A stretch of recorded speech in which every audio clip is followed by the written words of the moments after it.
a relatively small grant does a huge amount. So it really is a small action creating big ripples. Absolutely. And I think we're so privileged in that we get to see the impact from a lot of those grants.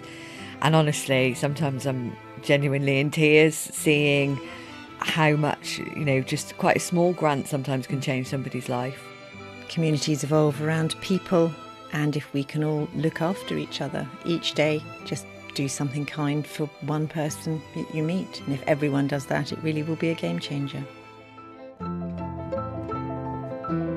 Welcome to the Small Actions, Big Ripples podcast, where we celebrate the achievements of individuals whose small, intentional actions create waves of positive change.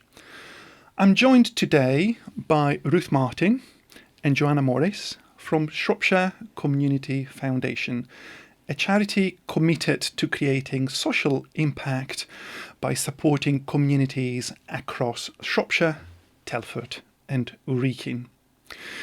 Welcome both. Hi. Thank you. Let's start at the beginning. And Ruth, could we start with you? Can you tell us a bit about your journey and what brought you to your role as trustee with the foundation? So I think I've always cared about the community around me. I grew up with lots of journalists in the family, so you grow up hearing about what's happening. And I think as most people are, it's very difficult to not kind of see what's happening and not want to do something about it. So I got involved in campaigning when I was younger, and then kind of when I kind of moved into business, what I realised is actually I could use the skills that I got to help some of the charities and amazing grassroots community organisations that we have around. And I think because of that work, some of the people who were kind of building up the foundation asked me to kind of come on board. And when I met them, I was like, this is a bunch of people who really, really want to make a difference and have the skills and everything needed. So I was like, yeah, I'd love to be a part of this. So using all your transferable skills to make a difference. And absolutely. That is the point. And Joanna, as a CEO of the foundation, how does your journey connect into the foundation's work today? I had previously had a long career working in finance and property. And the company I worked for, Morris and Company, was one of the investors in the community. So as part of my role with them, I'd got to know what the foundation did. I'd got to a stage in my career where I'd always worked but contributed via volunteering for, say, the local British Red Cross or Macmillan. And I thought what I wanted to do is to dedicate this stage of my career towards working with the charitable sector. And I knew the foundation did some amazing work because I'd come across it through my previous role. And for anyone listening who may not be familiar with the foundation's work, could you tell us a little bit about how does that look like in the day-to-day? Okay. Community foundations are a very tried and tested method of helping the local community. There are, I think, 47 of them around the UK. They all function independently. And we specialise in Shropshire. And our aim is to administer grants, which we collect from a variety of sources, businesses, individuals, other charities, the council, and endowment funds and charitable trusts and foundations. We use those pools of funds to transfer them over to local grassroots voluntary sector organisations. And one of the things we find is that because a lot of the organisations we're funding are quite small, a relatively small grant does a huge amount. So it really is a small action creating big ripples. It's so important. Absolutely. And I think we're so privileged in that we get to see the impact from a lot of those grants. We've got quite a thorough process and grant reporting that we've got in place. And honestly, sometimes I'm genuinely in tears seeing how much, just quite a small grant sometimes can change somebody's life. It's amazing. To be more specific, so to follow on from that, is there recently a story that captures how it's making a difference? I think there's one that really got to me. I know you've got some others that have kind of impacted you as well.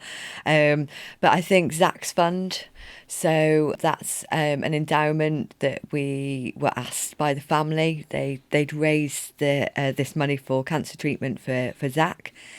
And amazingly, he didn't need all of that money. So they really wanted to make sure that all that money that had been kind of crowdsourced from the community still went to help as many kind of young people as possible.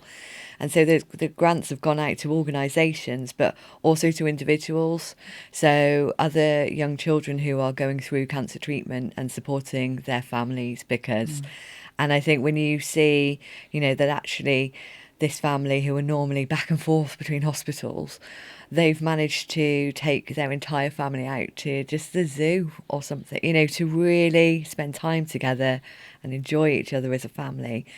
I think it's very difficult to not be moved by that. Special memories that you creating those special memories that will stay there forever. Happy memories. Absolutely. You have spoken about trialogues, creating trialogues in your work, which is an interesting concept. How does that look like in real life? So trialogues are, you've got a monologue where you are talking to somebody. You've got a dialogue when, you know, you're talking to somebody and they're talking back. You're getting that feedback. You're hearing another side of the story. And what you get with a trialogue is when you're building a community and it starts with you talking to them and then them talking to you. A trialogue is when they're talking to each other. And I think that's exactly what the Shropshire Community Foundation is about. It's, you know, we're here and we're doing everything we can to build up sustainable sources of funding for the third sector across Shropshire, Telford and Wrekin. But at the same time, we're connecting people together. We're bringing people together so that people can understand where they're coming from, third sector, business, public infrastructure. It's about creating those conversations and the space for that to happen. And Joanna, the Foundation's commitment and mission is all about creating social impact and enabling communities to thrive. How does your personal passion come from for this kind of work?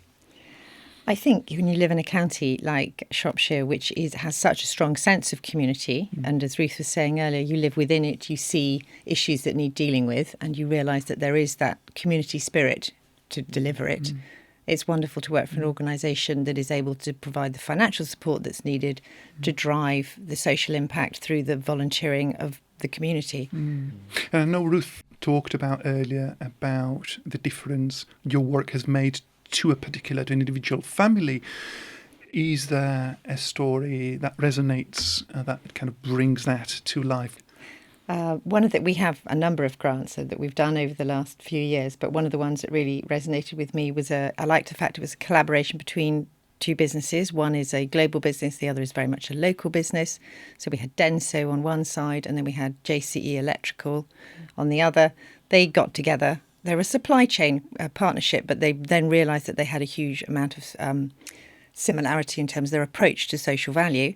So they combined to create a grant, and the aim of the grant was to inspire the next generation, which as a grant objective I thought was wonderful. It was broad spectrum. It enabled lots of people to apply for it. And I love the fact that it was looking to the future, because the foundation is very much about helping the now and then being ready to help the future. Which brings me on to my next question.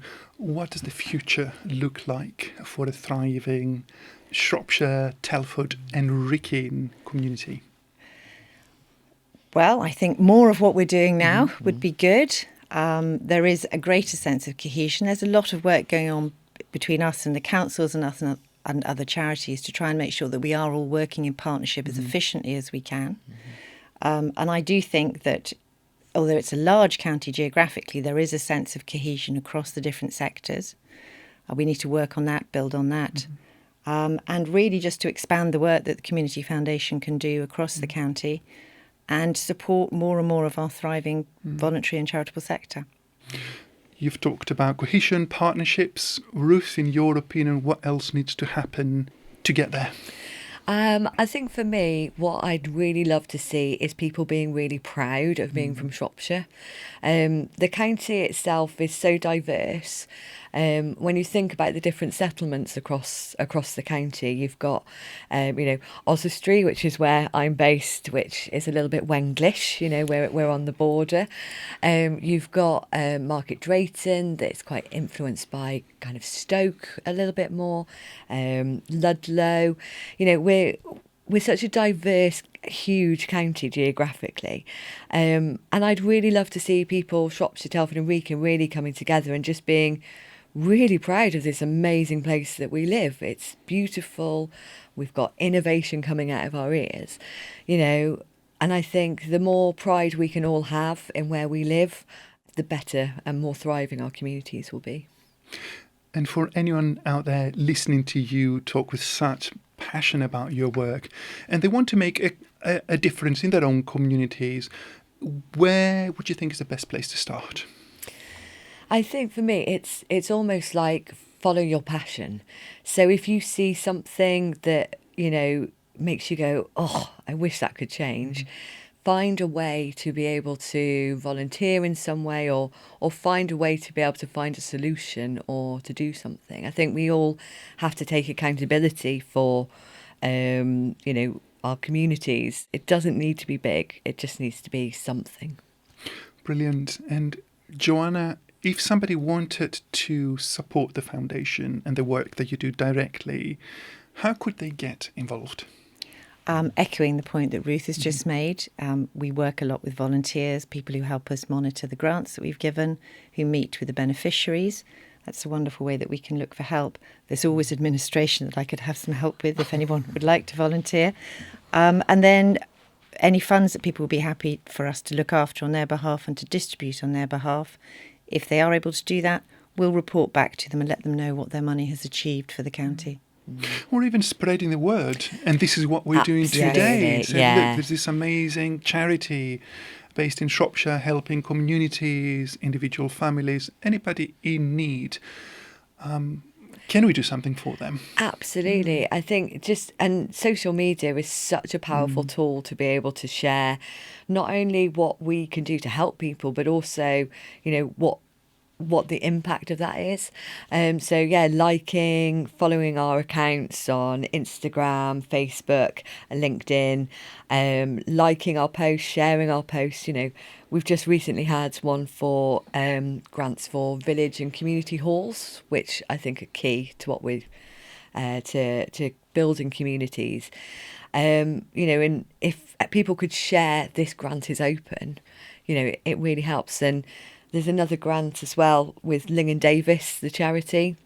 We're helping them to set up a whole chain of peer-led support groups across the county. So if anybody can share that news, we're there to help. So I think, social media is pretty amazing. Spread the word. Spread the word. Yeah. Shout about us. And also our newsletter. We have a newsletter that we distribute regularly. If you go onto our website, sign up for it, then you can see grants we have open, activities we're undertaking, any help that we might be looking for. We'd be very happy to share it with everyone.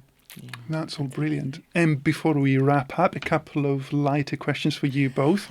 Okay. Joanna, what is a favourite place in Shropshire for you that lifts your spirit, that lifts your mood? Oh, that is a good question. I'm very fond of all of our market towns. I think they're great to go round. We're lucky we have lots of independent retailers. But if it's looking for mood lifting and a bit of sort of heart space, I would go to the Lawley every time. Love walking up and down those bumps. Ruth, what about you? I'm very much the same. I feel so privileged to live in such a beautiful county. I love being in the Shropshire Hills. I could just wander for hours and hours, and the Stiper Stones, I think, are just, I think I'll just get myself a little tent. Yeah. The views are amazing. Just live up there for a bit. You just drive down the A49 and you come across Longmean and the hills, and you say, this could be Switzerland. I always call it the little Switzerland or the little Alps of the UK. Absolutely. It's still Shropshire. And as a bit of a history geek as well, I do love going to Wroxeter. That's what an great incredible heritage! Yeah, and the wine. Have you tasted the wine. I may have. I couldn't possibly comment on The that. white wine is just really, really good. And finally, Joanna, just to bring it back to the theme of the podcast, what's one small action that one of our listeners could take that could create a positive impact in their local community? I think communities evolve around people, and if we can all look after each other each day, just do something kind for one person you meet. And if everyone does that, it really will be a game changer. Powerful message, very simple. Kindness, connect with each other, bring people together. Absolutely. That's all it takes. Absolutely. Well, thank you both so much for being my guest in today's podcast. Thank you.